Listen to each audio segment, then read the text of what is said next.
The sleek BMW's headlights cut through the pre-dawn darkness as it roared down the dirt road, kicking up clouds of dust behind its chrome bumper. Inside, two women in designer clothes sneered at the ramshackle farm they were destroying with their shortcut, until the engine sputtered, died, and they found themselves face to face with an old man whose weathered hands gripped a steering wheel of his own. What happened next would turn their world upside down, because sometimes the most unassuming people hold the most devastating power, and sometimes karma drives a tractor. The rooster hadn't even crowed when the rumble of an expensive engine shattered the morning stillness at Meadowbrook Farm. 73-year-old Frank Morrison sat on his porch, coffee mug warming his arthritic, hands watching the sun paint the horizon in shades of amber and rose. He'd been awake since 4:30, same as every day for the past 50 years, but this morning felt different. Heavier somehow, like the air before a storm. The BMW X7 appeared like a silver bullet through the morning mist, its pristine paint, job and gleaming chrome completely out of place among the weathered fence posts and overgrown ditches that lined the old farm road. Frank's jaw tightened as he watched it barrel toward his property, knowing exactly what was about to happen. Inside the luxury SUV, Karen Whitmore adjusted her Cartier watch and glanced at her sister with barely concealed irritation. "I still can't believe you talked me into this shortcut, Beverly. Do you see this squalor we're driving through?"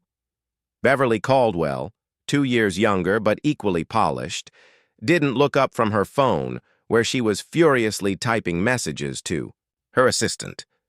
"Relax, Karen. It's just a few minutes of countryside. We'll be at the country club before you know it, and then we can forget this place exists." Easy for you to say. You're not the one who has to explain to Marcus why we're late for the board meeting. Karen's manicured fingers drummed against the leather steering wheel. "And what if someone from the club sees us driving through this?" The BMW hit a particularly deep pothole, sending both women lurching in their seats. Beverly's phone flew from her hands, clattering against the dashboard. "Careful!" Beverly snapped, retrieving her device and checking the screen for cracks. "This is a $1,000 phone. Maybe if your precious shortcut wasn't through some godforsaken farm road from the dark ages, it saves us 20 minutes, Karen. 20 minutes we don't have to waste sitting in traffic with all the little people." Frank watched the expensive car approach his property line, knowing what came next because it happened every few weeks.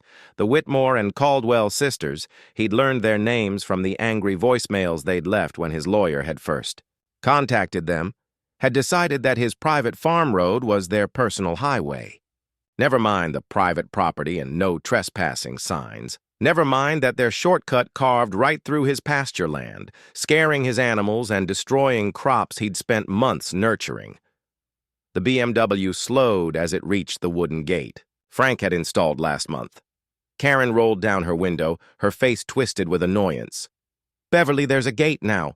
What kind of ridiculous—" "Just go around it," Beverly said without looking up.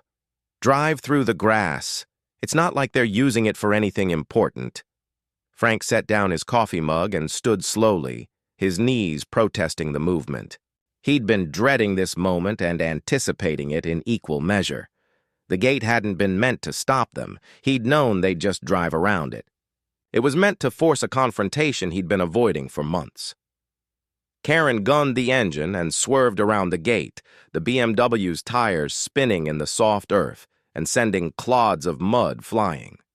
She aimed for what looked like the smoothest path through Frank's carefully maintained pasture, completely oblivious to the irrigation lines buried just beneath the surface. "See? Problem solved," Beverly said smugly. "These farm people think they own the world, but money talks louder than their little signs." The first irrigation pipe cracked under the BMW's front wheel with a sound like a gunshot. Water immediately began spraying in all directions, creating an instant mud pit around the luxury vehicle. "What the hell?" Karen slammed on the brakes, but it was too late. The BMW's momentum carried it forward into Frank's prize-winning rose garden, the bumper catching the wooden border and sending it splintering in all directions. Frank was already walking toward them, his weathered face expressionless, but his pale blue eyes burning with quiet fury. At 6'2", even at 73, he cut an imposing figure. His shoulders still carried the breadth of a man who'd spent decades hauling hay bales and wrestling cattle. And his hands that had delivered calves and mended fences and held his dying wife just 6 months ago, were steady as rocks. "Morning." "Ladies!" he called out, his voice carrying the authority of someone who'd never needed to raise it to be heard. Karen rolled down her window, her face flushed with indignation. "Excuse me, but your whatever that was just damaged our car." "My irrigation system," Frank replied calmly, stopping a few feet from the BMW. "The one you just drove over after trespassing on my private property." Again. Beverly finally looked up from her phone, taking in the situation with dawning horror. Water was pooling around the car's tires, and what she'd initially dismissed as just grass was clearly a carefully maintained garden that was now destroyed. "Look, old man." "Frank Morrison," he interrupted, his voice still calm, but with an edge that made Beverly's mouth snap shut. "Owner of this property, and you're Karen Whitmore and Beverly Caldwell, if I'm not mistaken." Karen's eyes widened. "How do you know your names?" "Same way I know you've been using my land as your personal shortcut for the past 6 months. Same way I know you've ignored every posted sign, every polite request to stop, and every legal. Notice my attorney sent." Beverly climbed out of the car, her Jimmy Choos sinking immediately into the muddy ground. "Legal notice? We never received any legal notice." Frank reached into his shirt pocket and pulled out a folded paper. "Certified mail, return receipt requested. Delivered to both your addresses 3 weeks ago. Both of you signed for them." The color drained from Beverly's face. She remembered the official-looking envelope she'd tossed unopened onto her kitchen counter, assuming it was another charity solicitation or political flyer. "Even if that's true," Karen said, her voice rising, "this is clearly a public road. It's been used for years." "By the previous owner with my grandfather's permission," Frank cut her off. "Permission that died with both of them. This is a private road on private property and you're trespassing." Beverly looked around nervously, finally taking in the extent of the damage. The irrigation system was still spraying water. The rose garden was destroyed, and deep tire ruts carved through what was obviously a carefully maintained lawn. But what worried her more was the way Frank Morrison was looking at them. Not angry exactly, but with the patience of a man who'd been planning for this moment.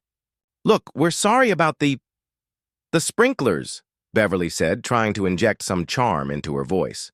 "We had no idea they were there. Why don't we just call this even and—" "Even?" Frank's eyebrows rose slightly. "Ma'am, you've just destroyed about $3,000 worth of irrigation equipment, another $2,000 in landscaping, and that's not counting the crop damage from all your previous shortcuts." Karen stepped out of the car now, her designer heels squelching in the mud. "You can't be serious. It's just grass and some pipes. Those pipes water the vegetable garden that supplies half the farmer's market in town. That grass is a pasture that feeds 20 head of cattle. And those roses?" His voice caught slightly. "My wife planted those the year we got married.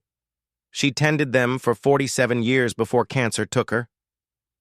The silence stretched between them, broken only by the sound of spraying water and the distant lowing of cattle. Beverly shifted uncomfortably, suddenly aware that they might have stumbled into something much more serious than a simple trespassing dispute. "We didn't know," Karen said quietly, some of the fight going out of her voice. "No, you didn't," Frank agreed. "Because you never bothered to find out. You saw land you wanted to use and decided you had the right to take it. Well, ladies, today that stops." He pulled out his cell phone and dialed a number from memory. "Who are you calling?" Beverly demanded, her charm evaporating. Sheriff's Department, and then my insurance company, and then my lawyer. Karen's face went pale. Wait, you can't. We can work this out. We can pay for the damage. Frank looked at her steadily. Can you pay for my wife's roses? Can you bring back 47 years of memories? Can you undo 6 months of trespassing and property damage? Please, Beverly said, and for the first time, there was genuine fear in her voice. We made a mistake. We'll pay whatever it costs to fix this, and we'll never use your road again. Frank considered this, his finger hovering over the call button. Around them, the morning was fully blooming now, birds singing in the oak trees, the sun warm on their faces, the smell of fresh earth and growing things filling the air. It was the kind of morning his wife Sarah had loved, when she'd walk through the garden with her coffee, checking on every plant like they were her children. You know what the real tragedy is? He said finally. This could have been avoided, all of it, if you'd just had the courtesy to knock on my door. Deputy Marcus Chen had been with the county sheriff's department for 8 years, long enough to know that property disputes between locals and wealthy out-of-towners rarely ended well for anyone. But as he surveyed the scene at Meadowbrook Farm, the destroyed irrigation system, the mangled rose garden, the luxury SUV sitting like a beached whale in the middle of it all, he realized this wasn't going to be a simple trespassing citation.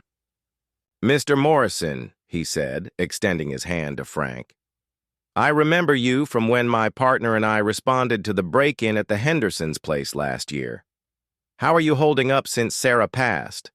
Frank shook the deputy's hand, appreciating the genuine sympathy in the younger man's voice.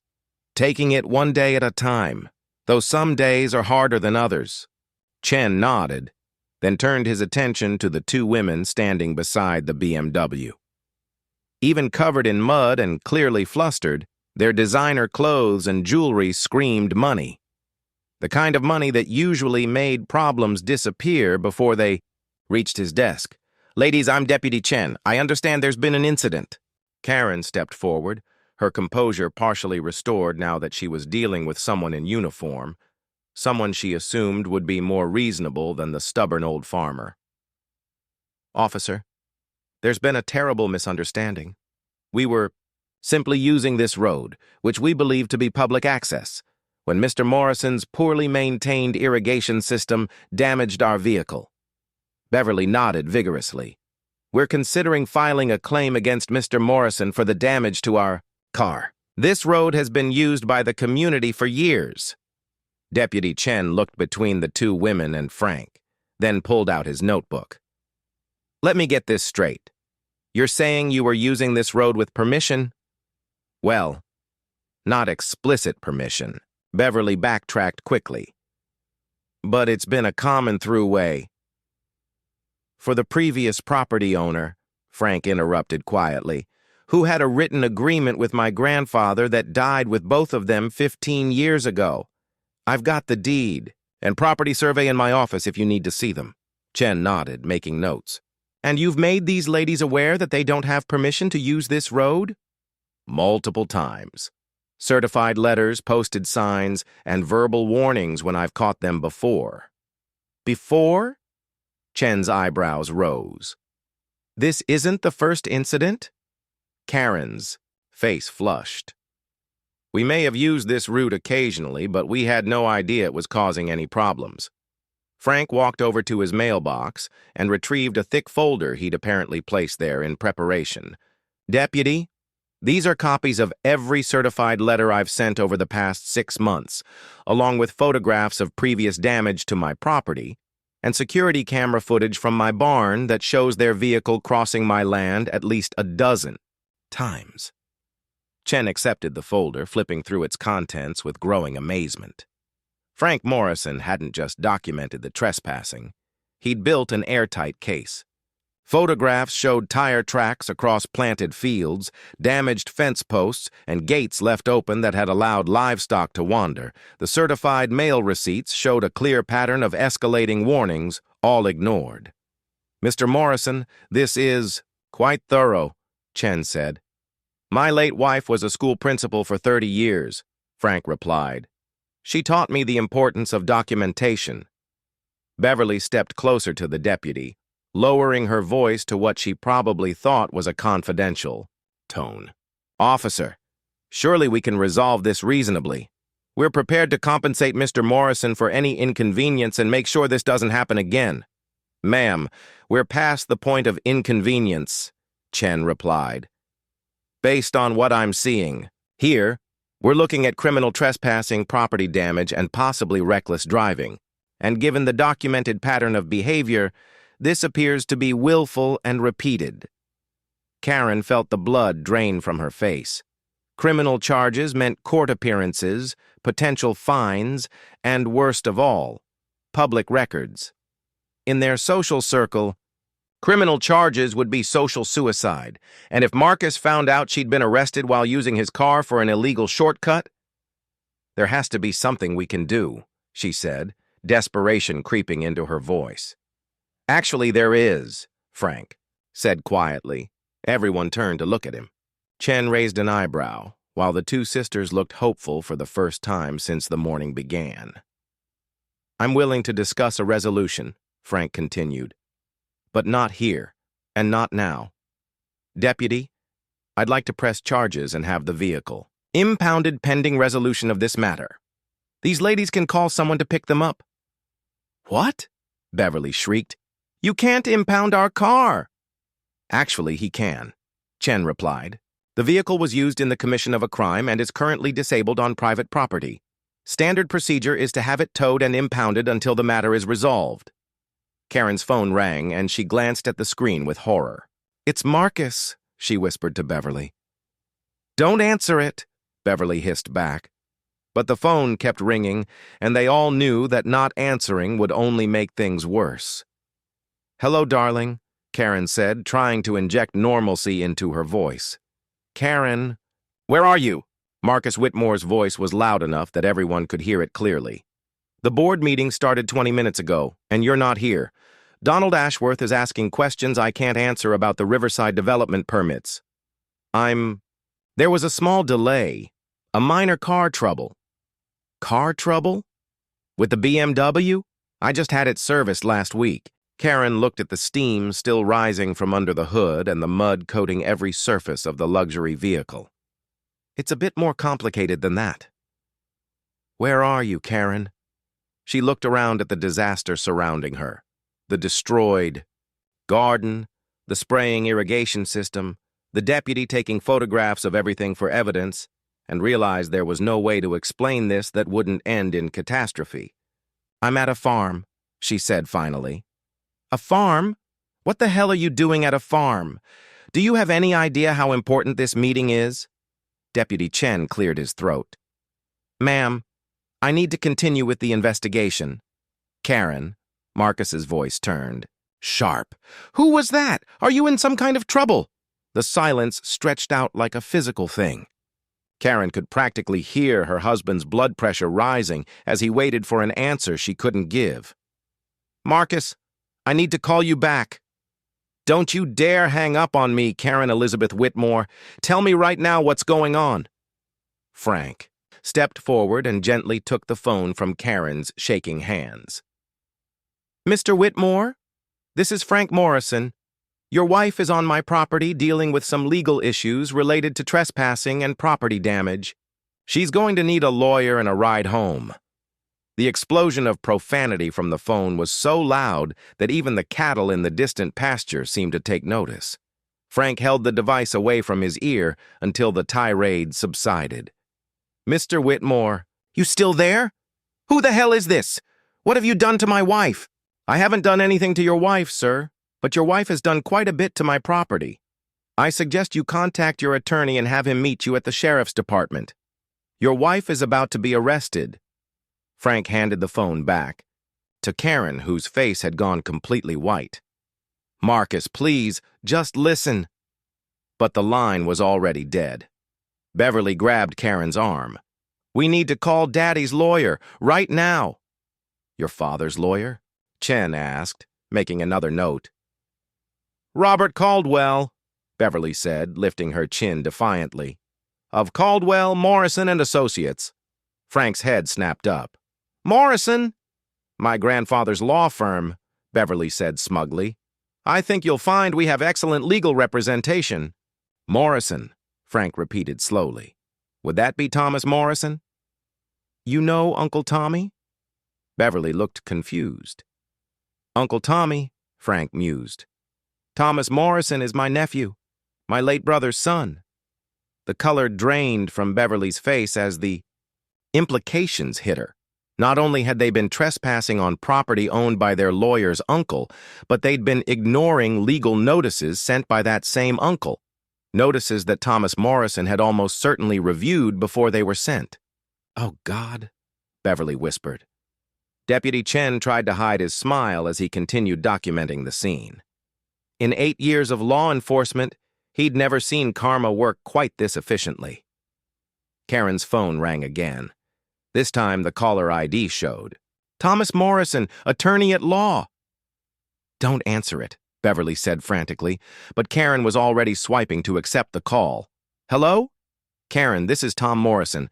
I just got off the phone with Marcus and he's not happy. I need to know exactly what happened, and I need to know right now. Karen looked at Frank, who was watching her with those steady blue eyes that seemed to see right through her. We were taking a shortcut, she said quietly. A shortcut through my uncle's property? We didn't know, Karen. Thomas Morrison's voice was sharp with professional authority. I personally handled the legal notices that were sent to both you and Beverly. I know for a fact that you are aware this was private property because I have the certified mail receipts with your signatures on them. The phone fell from Karen's nerveless fingers, landing in the mud at her feet. Around them, the morning continued. Its gentle progression, bees humming in the surviving flowers, a red-winged blackbird calling from the fence post, the sun climbing higher in a cloudless sky. But for Karen Whitmore and Beverly Caldwell, the world had just collapsed. Deputy Chen finished photographing the scene and closed his notebook. Ladies, I'm going to need...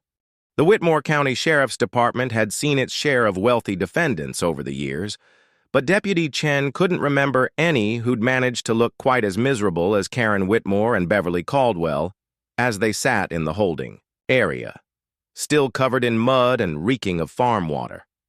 Beverly had tried to use her phone call to reach her father, but Robert Caldwell was in court and unavailable. Karen hadn't even attempted to call Marcus back. This is insane, Beverly muttered, for the dozenth time, picking at the dried mud on her designer blazer. We're going to be released within the hour, and then we're going to sue that old man for everything he's worth. Karen didn't respond.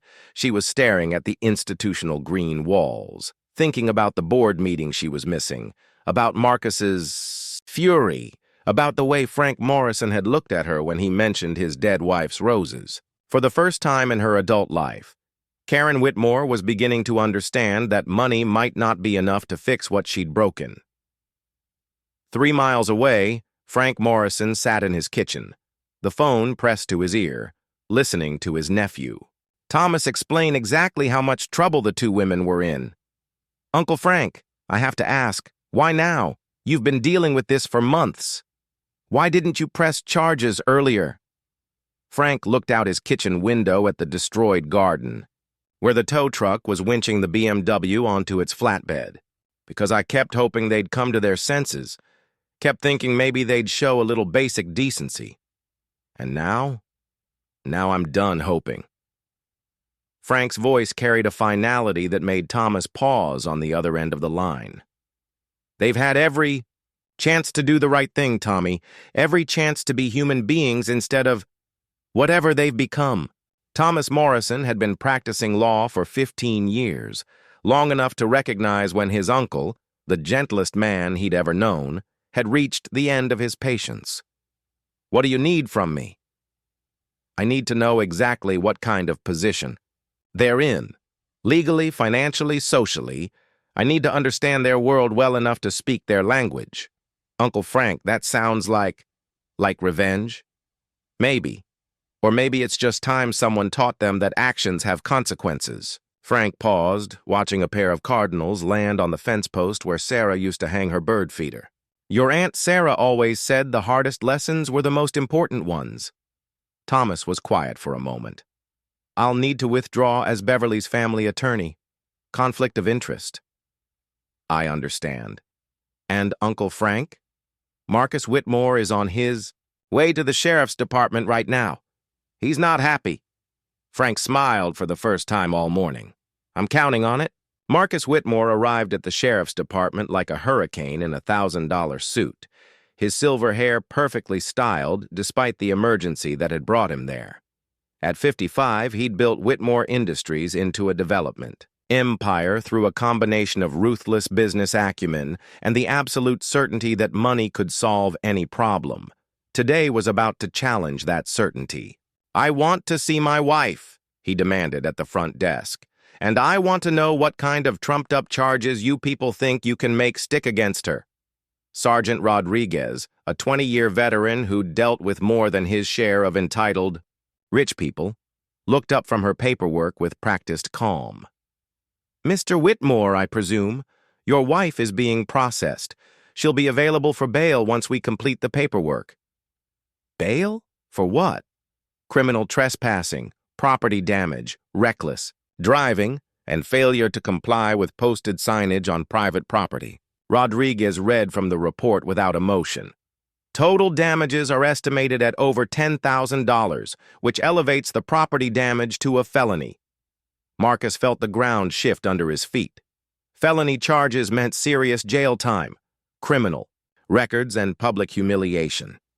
In their social and business circles, a felony conviction would be catastrophic. This is ridiculous. I want to speak to the sheriff. Sheriff's in court today, but I can arrange for you to speak with the complainant if you'd like. The complainant? Frank Morrison. He's the property owner. Marcus had heard that name before, recently, but couldn't place it. Where is he? On his way in, actually. He called about 10 minutes ago. Frank Morrison walked into the sheriff's department 20 minutes later, wearing the same clothes he'd had on that morning, but somehow managing to look more dignified than Marcus Whitmore despite the mud stains on his boots. He'd taken the time to comb his silver hair and wash his hands, but more importantly, he'd taken the time to think. Marcus turned as Frank entered, and for a moment the two men simply studied each other. Marcus saw a tall, weathered farmer who probably didn't have 2 nickels to rub together. Frank saw a man who'd never learned the difference between power and strength. You're Morrison, Marcus said, stepping forward with the aggressive confidence that had served him well in business negotiations. I am. Frank's voice was quiet, steady. I want my wife released, and I want these ridiculous charges dropped. I'm sure you do.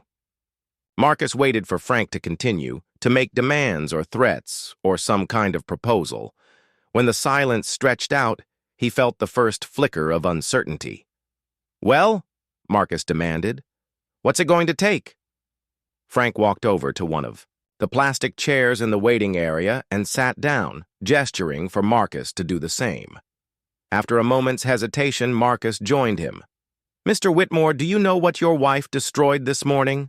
Some grass and sprinkler system. I'm prepared to pay for repairs. She destroyed my wife's rose garden. Sarah planted those roses 47 years ago when we were newlyweds. She tended them every day until the cancer made her too weak to walk outside. Frank's voice remained steady, but Marcus could see the pain in his eyes. She died 6 months ago, and those roses were all I had left of her morning routine. Marcus shifted uncomfortably. This wasn't the conversation he'd expected to have. I'm sorry for your loss, but surely you can replant. Can you replant? 47 years of memories, Mr. Whitmore. Can you buy back the time my wife spent nurturing something beautiful? The question hung in the air between them. Marcus found himself thinking about his own wife, about how he'd feel if someone carelessly destroyed something precious to her memory. Look, Marcus said finally, I understand you're upset, but pressing felony charges seems extreme. We can work something out. Can we? Frank leaned back in his chair. Your wife and her sister have been trespassing on my property for 6 months. They've ignored posted signs, certified letters, and direct requests to stop. This morning, they destroyed thousands of dollars in property and endangered my livestock. And when confronted, their first instinct was to lie and blame me for their actions. Marcus felt heat rising in his cheeks. They made a mistake. They made a choice. Every single time they drove across my land, they made a choice to take what wasn't theirs. Frank stood up slowly. Now I'm making a choice too. What do you want? Marcus asked, and for the first time, there was desperation in his voice.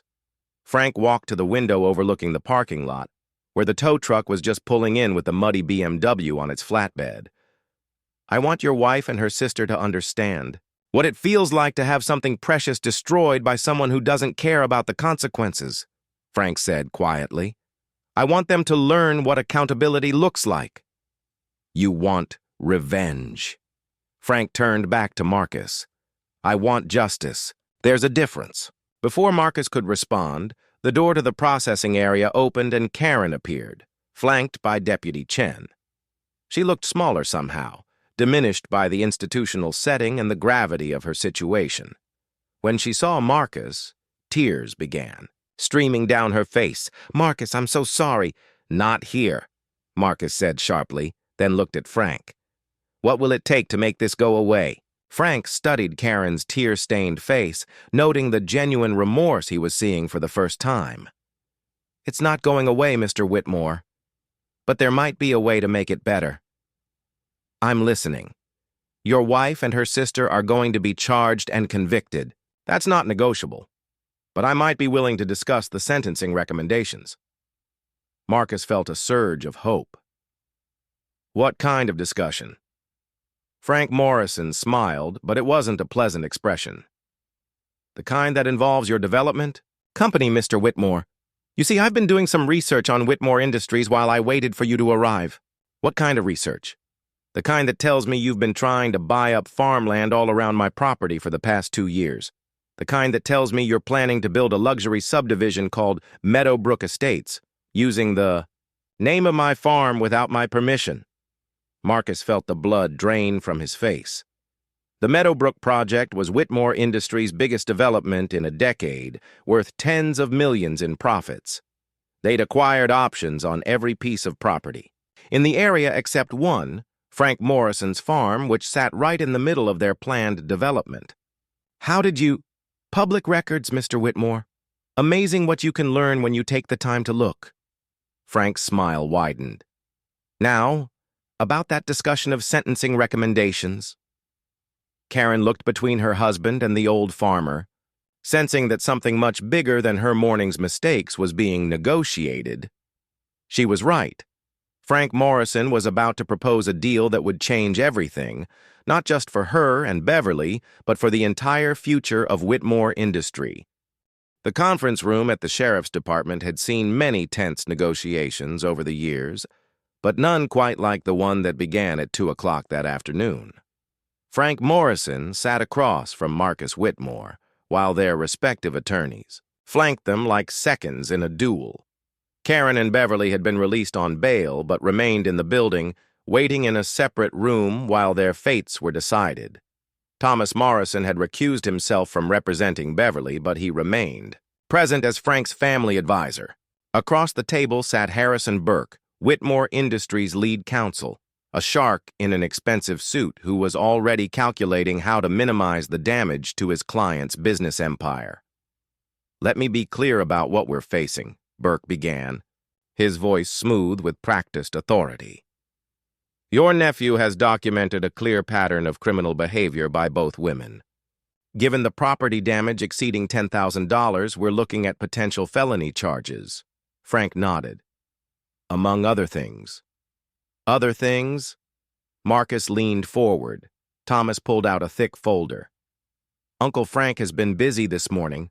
While you were rushing over here, he filed several additional complaints with various county departments. Burke's confidence wavered slightly. What kind of complaints? Environmental Protection Agency regarding illegal dumping of automotive fluids on agricultural land.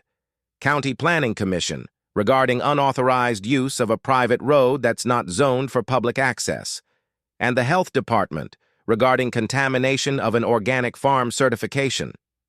Marcus felt his stomach drop. Organic certification? Frank spoke for the first time since they'd sat down. Meadowbrook Farm has been certified organic for 12 years, Mr. Whitmore. Your wife's car leaked oil, coolant, and brake fluid across 3 acres of certified organic pasture. That's a federal violation that could cost me my certification and my contracts with every organic food supplier in the region. Jesus Christ, Marcus whispered. Conservative estimates put the economic impact at around $200,000. Over the next 5 years, Thomas added helpfully, not counting legal fees and remediation costs. Burke was rapidly taking notes, his earlier confidence completely gone. Mr. Morrison, surely we can reach some kind of accommodation. We can, Frank interrupted, but not the kind you're thinking. He reached into his own folder and pulled out a map of the county, with property lines clearly marked in different colors. Most of the area around his farm was highlighted in red. This is your Meadowbrook Estates development, isn't it, Mr. Whitmore? Marcus nodded reluctantly. Interesting name choice, since you never asked permission to use it. Frank traced the red areas with his finger. You've spent 2 years buying up every piece of property around my farm. The Henderson place, the old Murphy farm, the Kowalski land, all of it now owned by shell companies controlled by Whitmore Industries. That's legal, Burke interjected. Legal, yes. Ethical? Frank shrugged. That's a different question. But here's what interests me most. You can't build your development without access roads, and the only viable access to most of this land goes right through my property. Marcus felt the walls closing in. Frank Morrison was right. Without access through Meadowbrook Farm, the development would be virtually impossible. They'd planned to acquire his land through eminent domain if necessary, but that process could take years and cost millions. What? Are you proposing? Marcus asked carefully. Frank folded the map and looked directly at Marcus. I'm proposing that your wife and her sister learn what real consequences look like. And I'm proposing that you learn what it means to negotiate from a position of weakness instead of strength. Meaning they're going to plead guilty to all charges. They're going to serve community service on my farm and on every farm in this county that your development has displaced. They're going to personally apologize to every farmer whose land you've bought out. And they're going to do it all very publicly. Burke started to object, but Marcus held up a hand. And in exchange? In exchange, I'll drop the federal environmental charges and the organic certification complaint. I'll accept restitution for the property damage instead of pushing for maximum penalties, and Frank paused for effect. I'll sell you an easement for your access road. The silence in the room was deafening. Burke looked like he'd been punched in the stomach, while Marcus tried to process the implications. An easement, Marcus repeated, slowly. 20 feet wide, properly surveyed and recorded. Enough for your development access, but not enough for you to claim any broader rights to my land. What's the price? Frank smiled, and Thomas had to suppress a grin of his own. His uncle had always been a chess player, thinking several moves ahead. $2 million. Burke choked on his coffee. $2 million for a 20-foot easement? Plus, Frank continued as if Burke hadn't spoken, a conservation easement on the remaining portion of my property, ensuring it can never be developed, and a binding agreement that Whitmore Industries will fund the establishment of a farmers' preservation trust for this county. Marcus was doing rapid calculations in his head. $2 million was expensive, but the development was projected to generate over $50 million in profits. The conservation easement would be tax-deductible, and the farmers' trust could be structured as a PR victory. How much for the trust? He asked. $5 million, administered by the County Agricultural Extension Office. $7 million total, Marcus mused. That's not unreasonable. Burke leaned over to whisper urgently in his client's ear, but Marcus waved him off. "There's one more condition," Frank said. "Of course there is. Your wife and her sister are going to spend one full day every week for the next year working on farms throughout this county. Not writing checks or making donations. Actual physical labor.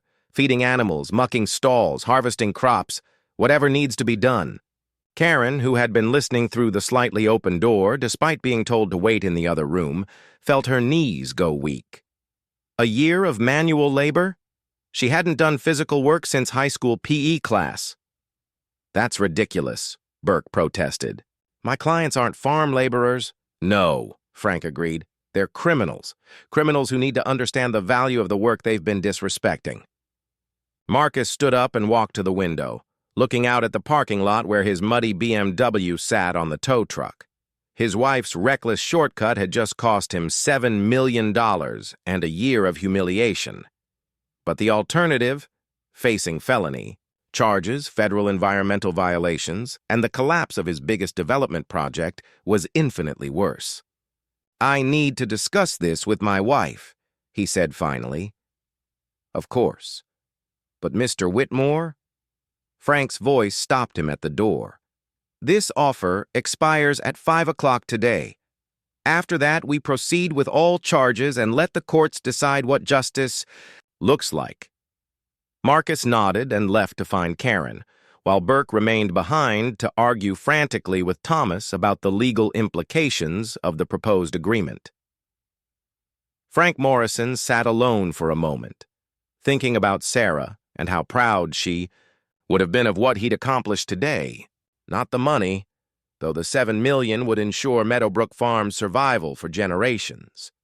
Not the revenge, though seeing Karen and Beverly's privileged world crumble had been satisfying. No, Sarah would have been proud that he'd found a way to turn destruction into preservation, arrogance into education, and consequences into justice. In the next room, Karen Whitmore was crying as her husband explained the choice she faced: plead guilty and spend a year learning humility through hard labor, or face the full weight of the legal system with no guarantees and no mercy. Beverly Caldwell, meanwhile, was placing a frantic call to her father, trying to explain how a simple shortcut had turned into a $7 million disaster that would reshape the entire county's approach to development and farmland preservation. Outside, the sun was beginning its afternoon descent toward the horizon, casting long shadows across the farmland that would soon be protected forever by the most expensive trespassing incident in county history. Frank Morrison gathered his papers and prepared to call his nephew with instructions for drafting the most important legal documents of his life. The education of two entitled women was about to begin, but more importantly, an entire community was about to discover what happened when someone finally stood up to money and power with nothing more than principle and patience. And somewhere in the distance, on a farm where roses had once bloomed, in a garden tended by gentle hands, new growth was already beginning to emerge from the ruins. Justice, Frank had learned, sometimes required a long view, but it was always worth the wait. 6 months later, the autumn sun cast golden light across Meadowbrook Farm as Karen Whitmore bent over a row of winter vegetables, her designer manicure long since replaced by calloused hands and dirt-stained fingernails. The Hermes handbag had given way to a canvas tool belt, and the perfectly styled hair was now pulled back in a practical ponytail under a worn baseball cap. "The turnips need to be harvested before the first hard frost," Frank Morrison said, walking up behind her with 2 steaming cups of coffee. "You're getting better at reading the signs." Karen accepted the coffee gratefully, noting how her hands no longer trembled from the cold, the way they had during her first weeks of farm work. "Mrs. Henderson says I might actually make a decent farmer if I keep at it for another decade or two." Frank smiled. Martha Henderson was known for her grudging compliments, so this represented genuine progress. "High praise from Martha. She's been farming longer than I have." They stood in comfortable silence, watching the sun rise over fields that had been transformed over the past 6 months. The conservation easement was now in place, ensuring that this land would remain agricultural forever. The Farmers Preservation Trust had already protected 4 other family farms from development pressure, and the access road for Meadowbrook Estates, built exactly to Frank's specifications, carried construction traffic around the edge of his property without disturbing the heart of the farm. "I owe you an apology," Karen said suddenly. Frank raised an eyebrow. "Just one?" "No, about 1,000. But this one's different." She gestured toward the fields around them. "6 months ago, I thought this was just empty land, wasted space. I couldn't understand why anyone would choose to live like this when they could have more. And now?" Karen was quiet for a long moment, thinking about everything she'd learned since that disastrous morning when her world had collided with Frank's. "Now I understand that more isn't always better, and that some things, like the work you do, here, like the life you and Sarah built together, have value that can't be measured in dollars." 3 miles away, Beverly Caldwell was having a similar revelation as she helped Dr. Rebecca Chen, Deputy Chen's veterinarian sister, deliver a calf at the Murphy farm. The woman who had once considered manual labor beneath her dignity was now elbow-deep in the miracle of birth, her face glowing with wonder and exhaustion. "Easy, Mama," Beverly murmured to the laboring cow, her voice gentle in a way that would have shocked anyone from her previous life. "We've got you," the calf emerged, in a rush of fluid and motion, and Beverly found herself laughing with pure joy as the newborn took its first shaky breaths. 6 months ago, she would have been disgusted by the mess and smell. Now she was simply grateful to witness something so fundamentally honest and real. "Nice work," Dr. Chen said, wiping her hands on a towel. "You're developing real instincts for this." Beverly looked down at her mud-stained clothes and manure-covered boots, thinking about the charity luncheon she was missing today. For the first 5 months of her court-ordered community service, she'd arranged her farm work around her social calendar, rushing from barns to ballrooms without missing a single high-society event. But somewhere along the way, she'd stopped caring about the luncheons and galas. The work here felt more important, more meaningful than anything she'd ever done in her pampered life. "Dr. Chen," Beverly said hesitantly, "would you be willing to teach me more? About veterinary work, I mean. I know I'm too old to go back to school, but—" "You're 38, Beverly. That's hardly too old for anything." Dr. Chen studied the younger woman thoughtfully. "There are veterinary technician programs that might interest you.